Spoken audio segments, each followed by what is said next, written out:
Assalamualaikum warahmatullahi wabarakatuh. Waalaikumsalam. Ketemu lagi di podcast ketiga Sekolah Tinggi Agama Islam Al-Mustama. Tentunya di sini dengan tema-tema yang baru, dengan narasumber yang mumpuni, ya kan Pak ya? Insya Allah. Karena di sini kami telah membawa narasumber Bapak Mahmudi dari Kaprodi HKI. Hukum Ekonomi Syariah. Hukum Ekonomi Syariah ternyata. Oh, ternyata saya kurang mengenal beliau. Padahal Bapak ini pernah jadi DPL saya waktu itu waktu saya KPM di daerah Plengaan. Tapi ternyata instingnya belum terlalu kuat ya karena hanya sebulan. Tak Bapak. Sebulan Makanya, itu lama loh. Sebulan itu lama loh ya. Iya lama. Mencakup lama. Tapi tidak apa-apa, sekarang kita kenalan lebih mendalam bersama Bapak narasumber kita. Kan kalau di maba itu, di mahasiswa baru, kalau ketemu dosen pertama itu yang ditanya namanya siapa Pak, tanggal lahirnya, status mungkin ya. Tapi di sini terserah bebas, Bapak mau perkenalan seperti apa? Monggo Pak. Oh, harus perkenalan dulu memang. Iya kan ada istilah, ada pepatah, tak kenal maka tak sayang katanya. Baik, nama saya Muhammad Mahmudi. Saya lahir di Sumeneb pada tanggal 20 April 1995. Jadi kurang lebih 28 tahun yang lalu saya lahir ya. Dan saat ini kebetulan dibaiat lah oleh saya AMT itu untuk menjabat sebagai Ketua Program Studi Hukum Ekonomi Syariah, dimulai pada tahun 2022 yang lalu. Jadi sampai sekarang saya menjabat sampai insya Allah pada tahun 2027. Saya menjabat sebagai Ketua Program Studi Hukum Ekonomi Syariah. Begitu. Untuk kegiatan sehari-hari ya mengajar, ya kan, menulis, mengabdi, gitu kan. Dan banyak kegiatan yang di luar akademik sih sebenarnya. Gitu.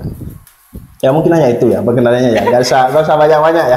Ya kalau ingin lebih kenal harus ke kampus STAI Al-Mustama. Oh betul sekali, betul sekali. Ya tadi disebutkan bahwa kegiatan beliau juga menulis ya Bapak ya.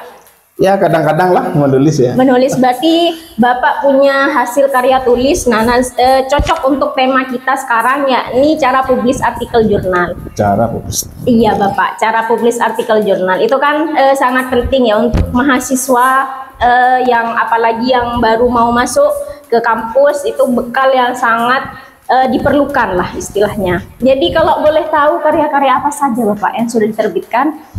Yang jelas kalau yang diterbitkan itu otomatis pasti jurnal ya, jurnal ilmiah yang kemudian diterbitkan di berbagai rumah jurnal yang ada.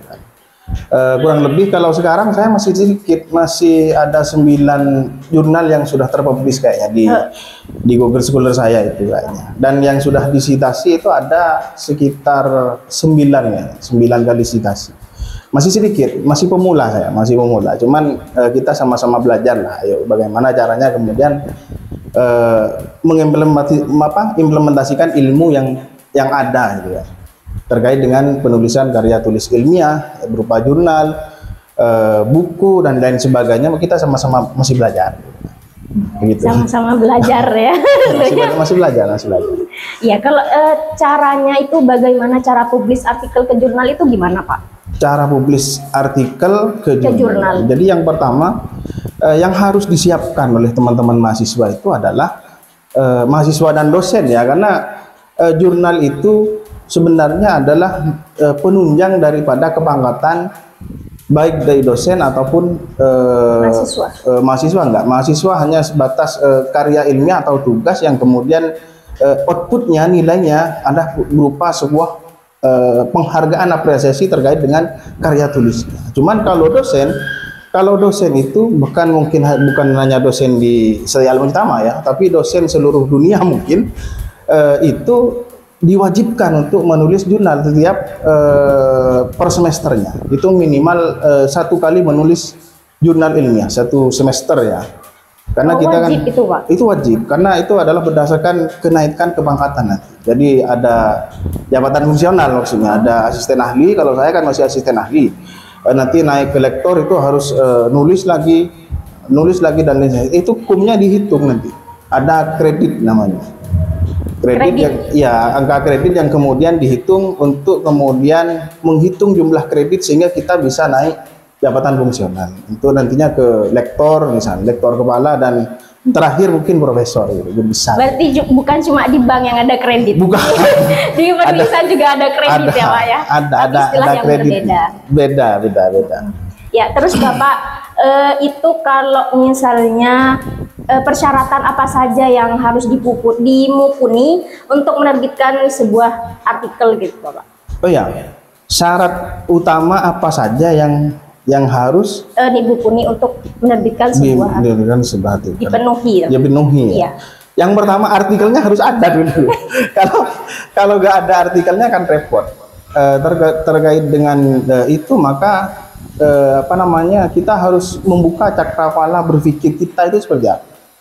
Ya jadi membaca, memperbanyak literasi, dan kemudian kita bisa mencari celah-celah yang ada terkait dengan masalah-masalah yang terjadi di fenomena di sekitar gitu kan, sehingga kemudian bisa dituangkan dalam bentuk tulisan seperti itu. Jadi kalau kemudian langkahnya untuk mensubmit atau menerbitkan jurnal, yang pertama artikelnya harus ada. Artikelnya itu harus sesuai dengan fokus dan skop yang ada di jurnal yang akan kita tuju.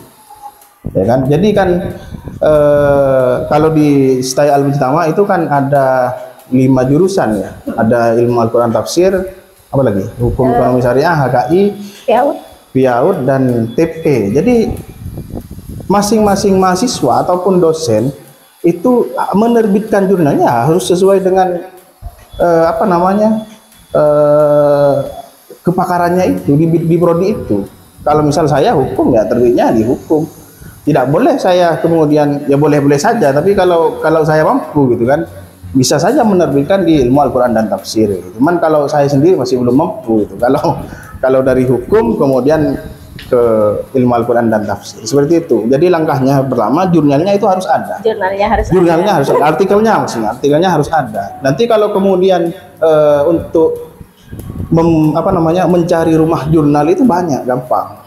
Ya tinggal kita siapkan dulu sesuai dengan apa yang diminta oleh rumah jurnal itu.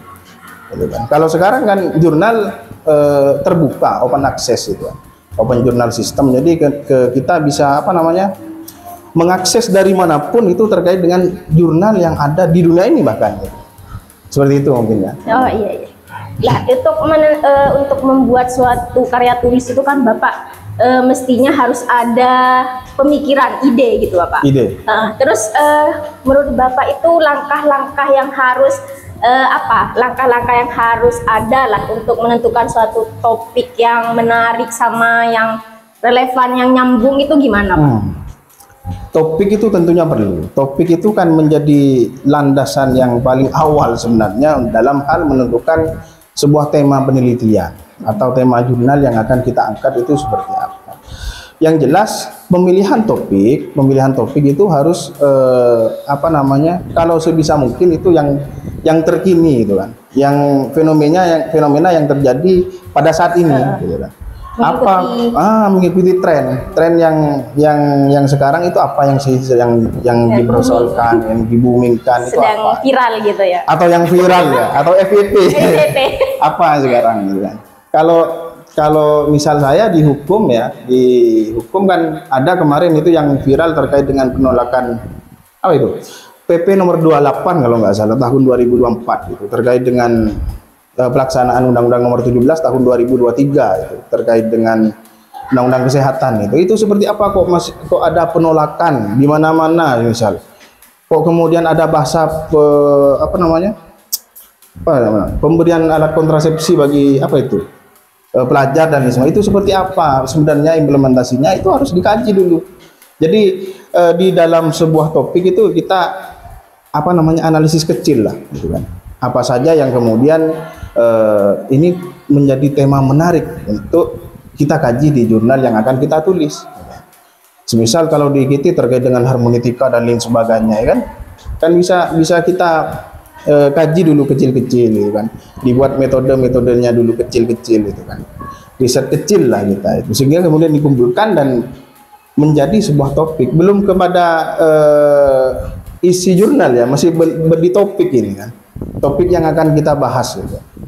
Harus sesuai dulu terkait dengan masalah-masalah yang ada, apa namanya, risetnya seperti apa nanti ketika kemudian kita akan melanjutkan kepada tahap penelitian. Harus disesuaikan dengan fakta gitu. Harus, ya jelas, karena ini jurnal ilmiah gitu kan, jurnal ilmiah bukan apa namanya, sebuah cerpen ataupun cerita fiksi ya kan. Kalau jurnal itu outputnya akan untuk memberikan penambahan pengetahuan bagi peneliti-peneliti yang lain.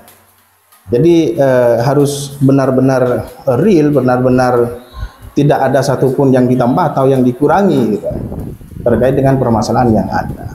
Tinggal kita bagaimana mencari solusinya aja itu dari persoalan itu, sehingga terbentuklah apa namanya, rumusan masalah, gitu kan, latar belakang gitu ya, terus diuraikan dulu, kemudian terbentuklah rumusan masalah. Setelah rumusan masalah baru kepada tujuan gitu kan. Terus bagaimana kalau kemudian ada rumusan masalah tapi tidak ada tujuan untuk meneliti? Itu banyak itu. Biasanya saya sering temukan di skripsinya mahasiswa yang IGP ya. bukan. Karena yang lain belum skripsi. Yang lain belum skripsi. Saya temukan bahwa terkadang ada 2 rumusan masalah, tapi tujuannya ada 3. Nah, satu ini ngambil dari mana? Nah, itu perlu ini. Kalau 2 rumusan masalah, maka tujuannya harus 2. Tidak boleh ada 3 itu. Kalau di dalam penulisan ilmiah tidak boleh. Mungkin hasil istihoroh. Ya, istihorohnya nggak jelas. Tapi itulah sebagai pembelajaran lah. Kita kan sama-sama belajar, sama-sama harus mengetahui terkait dengan etika akademik ya, mungkin terkait dengan morality kita, bagaimana menjadi seorang penulis dan pelajar gitu kan, mahasiswa yang atau dosen yang masih dalam tahapan belajar. Ya. Gitu ya. Ini juga merupakan salah satu pesan untuk yang sedang menulis skripsi ya dari Bapak. Oke Pak, itu kan biasanya ketika kita menulis pasti ada suatu kesalahan atau trouble. Iya, permasalahan dari kepenulisannya itu. Lah itu strategi Bapak untuk apa? Dalam menentukan rumusan masalahnya, menemukan rumusan masalah itu, terus mengidentifikasi GAP-nya, terus apa, misalnya ada permasalahan itu di penulisannya, gimana strateginya Pak? Mengidentifikasi apa tadi, gap ya? Iya, gap penelitian. Gap penelitian itu kan, mencari gap penelitian itu tentunya kan harus memperbanyak literasi dulu. Bagaimana kita kemudian menentukan gap sebuah penelitian kalau kita tidak banyak membaca ya. Ayo bagaimana? Karena poin penting daripada menulis sebenarnya adalah membaca. Bagaimana kita memperkaya cakrawala keilmuan kita dalam hal membaca. Tidak bisa kan mungkin kemudian kita harus meneliti terkait dengan sesuatu tanpa kita harus membaca keadaan itu sebelumnya. Kan tidak bisa. Bagaimana kemudian air mineral dalam kemasan seperti ini kemudian menjadi kemasan, sebelumnya asalnya dari mana, dibuat seperti apa, kan seperti itu. Harus diterus. Nah, itu akan menemukan gap penelitian tersendiri. Oh, ini yang kurang di penelitian yang lalu. Celahnya ini. Itu bisa ketemu nanti. Sehingga kemudian kita bisa mempunyai novelty namanya. Di dalam penulisan itu novelty, ada kebaharuan di dalam penulisan jurnal ilmiah. Kalau konteksnya jurnal ya, sama dengan skripsi juga. Jadi penelitian terdahulu dikaji apa yang kurang di situ, yang luput dalam kajian peneliti terdahulu itu apa. Nah, di situ yang dikaji, sehingga kemudian oh ini ternyata ini belum masuk, maksudnya kurang lah dalam hal penelitian, maka kita harus melengkapi itu gap penelitian kan, seperti itu, begitu. Oke. Terus Bapak, untuk menyusun sebuah artikel ilmiah yang efektif itu seperti apa Pak? Menyusun artikel ilmiah yang efektif. Yang pertama, kalau menurut saya ya, sebagai peneliti pemula, karena masih banyak senior di AFT itu kan, yang sudah senior yang banyak tulisannya. Ada Pak Kedua kita itu banyak tulisannya. Ada siapa lagi, Pak Lutfi itu banyak tulisannya. Bapak menyusun. Kalau saya kan masih pemula. Jadi cara tip menulis artikel yang baik gitu ya. Yang pertama dimulai dari kita menentukan tujuan dulu, jurnal apa yang akan kita tulis, karena ada skop atau fokusnya masing-masing. Ya takutnya seperti itu tadi, ada PIAUD menulis IKT, itu kan nggak sesuai kalau dalam bidang keilmuan. Yang kedua, dilengkapi dulu artikelnya dari mulai judul, abstraksi atau latar belakang, apa lagi? Latar belakang, rumusan ya, rumusan masalah, terus tujuan, metode, hasil dan pembahasan. Terakhir itu penutup dan apa namanya? Bukan doa ya, Penutup strip doa biasanya. penutup atau kesimpulan yang kemudian itu dibubuhi dari beberapa literasi atau tanda kutipan. Kenapa kutipan itu penting? Karena kan tidak mungkin dalam penulisan karya tulis ilmiah tidak ada yang tidak mengutip. Itu tidak apa namanya? Itu pasti tidak mungkin. Kalau kemudian satu artikel jurnal misalnya, itu pure karyanya saya sendiri tanpa ada kutipan itu tidak mungkin rasanya. Pasti ada mengutip itu, apa namanya, ada footnote ya, atau ada body note dan lain sebagainya. Karena itu yang paling penting di dalam penulisan. Karena sekaligus yang pertama kita untuk mensitasi beliau yang sudah menulis lebih dahulu. Yang kedua adalah kita mengapresiasi, kita menghargai penulis yang kita sitasi, yang kita jadikan rujukan itu. Nah itu yang kemudian sebenarnya mengurangi similarity namanya. Similarity itu apa ya? Plagiarisme. Kalau cek Turnitin itu plagiasi ya. Tapi bukan pakai trik yang II itu, enggak. Apa inisialnya? Enggak. Itu kan trik kotor, itu enggak boleh di dalam ruang akademis seperti itu ya. Jadi harus kita benar-benar memparafrase ya, sesuai dengan apa namanya, pemikiran kita, sesuai dengan bahasa kita yang digunakan sehari-hari. Kemudian dicek similarity-nya berapa persen. Kalau sudah layak itu bisanya sudah langsung bisa diterbitkan oleh beberapa pengelola jurnal. Seperti itu. Siap. Ya tadi kan sudah dijelaskan Bapak terkait langkah-langkahnya, menentukan temanya, terus strateginya itu bagaimana. Ini Pak yang paling banyak terjadi dan yang paling banyak menjadi apa permasalahan untuk kita yang ingin menulis itu rasa malas Pak. Ya, pas mau nulis itu karena udah mumet itu malasnya timbul, jadi malas yang mau lanjutin nulis. Nah itu tipsnya untuk tetap semangat dalam menulis itu gimana Pak? Tetap semangat dalam menulis. Ini repot ini kalau berhadapan dengan rasa malas itu. Karena dalam hal menulis seperti yang saya bilang tadi bahwa memperkaya bacaan itu yang paling membuat malas sebenarnya. Membaca itu membuat malas ya, dalam tanpa disadari ya. Ngantuk dan lain sebagainya. Tapi itu adalah suatu hal yang wajib sebenarnya bagi seperti kita, bagi akademisi, karena apa namanya, tanpa adanya bacaan, tanpa adanya apa namanya, mereka hasil yang akan kita tuangkan itu terkesannya cuap-cuap, bukan otentik daripada hasil pemikiran. Jadi rasa malas itu harus dibunuh dengan cara kita mempersibuk dalam mencari referensi, menurut saya, mencari bacaan, memperkaya bacaan, sehingga kemudian timbul ide baru, ini begini. Biasanya saya begitu nih, dulu nih ketika saya masih S1 dulu begitu, sudah bosen ya, ngopi, rokok kan, malas gitu, mau lanjutin skripsi atau enggak gitu kan. Terlalu enak nyantai. Akhirnya kan apa namanya, skripsinya ketinggalan gitu kan. Saya dulu begitu, saya saking malesnya sampai malas lah untuk mengerjakan skripsi, ada saat jenuh gitu. Tapi kembali lagi, ada pressure yang mengatakan harus lulus ya. Jadi harus dikerjakan betul. Jadi harus di pressure, memang rasa malas itu harus ditekan. Nggak boleh kemudian berlarut-larut dalam hal kemalasan. Sama dengan menulis juga harus benar-benar baca. Yang pertama, baca itu yang paling penting. Terus semangat untuk menulis sehingga ide-idenya apa namanya masih fresh ya di dalam otak itu.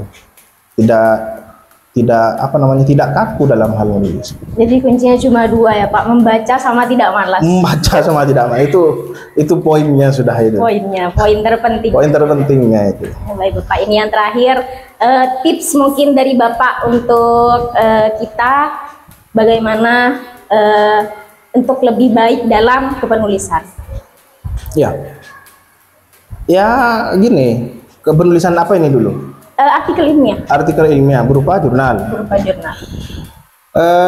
Jadi tips untuk kita menarik apa namanya?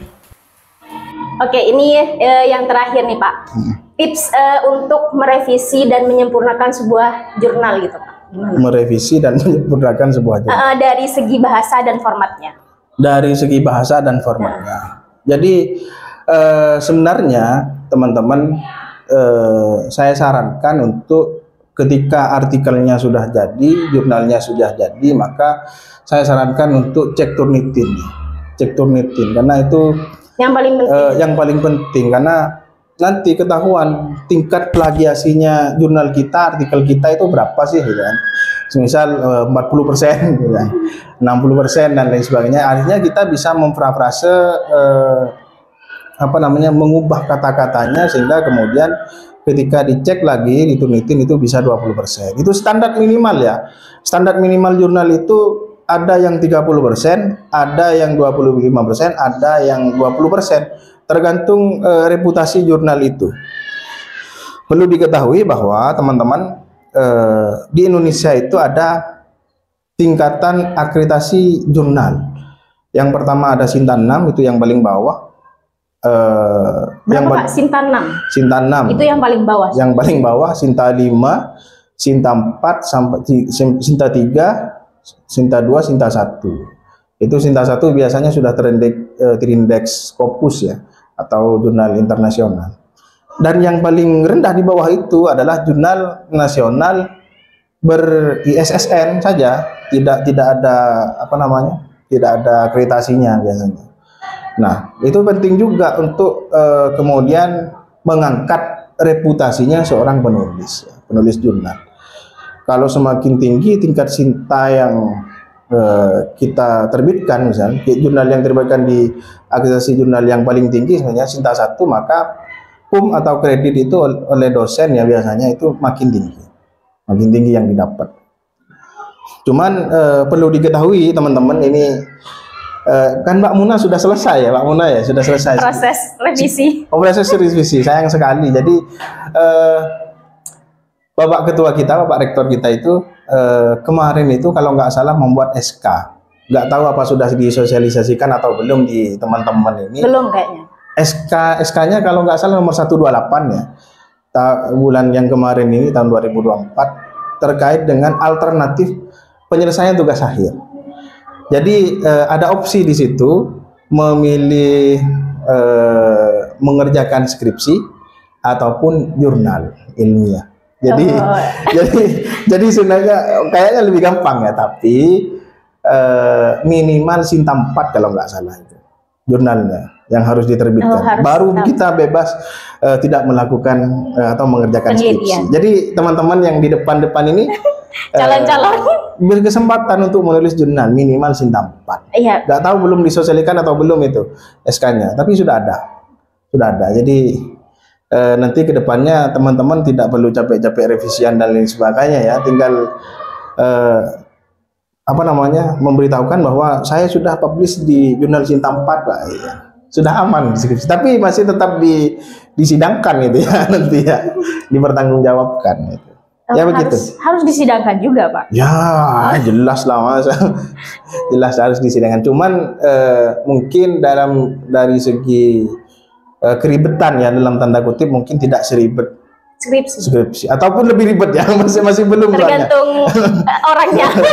Tergantung siapa dan caranya untuk mencapai itu bagaimana aja itu. Mungkin itu ya. Ya. Tadi untuk teman-teman ya, selanjutnya bisa milih antara skripsi dan menerbitkan jurnal. Untuk langkah-langkah semuanya sudah disampaikan tadi oleh narasumber kita pada siang hari ini. Ya baik, mungkin hanya itu podcast pada siang hari ini. Untuk selanjutnya, untuk podcast selanjutnya jangan lupa nyalakan loncengnya supaya tidak pernah ketinggalan dengan podcast kita selanjutnya. Jangan lupa like, comment, dan subscribe. Baik, untuk yang bermanfaat diambil, untuk yang buruk bisa dihempas. Tapi saya rasa itu bermanfaat semua ya Pak ya. Amin. Amin, untuk bermanfaat semua. Baik, selamat siang semuanya. Jangan lupa tonton terus podcast selanjutnya karena akan ada podcast yang lebih menarik lainnya bersama narasumber yang mumpuni dan wow tentunya. Kurang lebihnya mohon maaf. Wassalamualaikum warahmatullahi wabarakatuh. Selamat.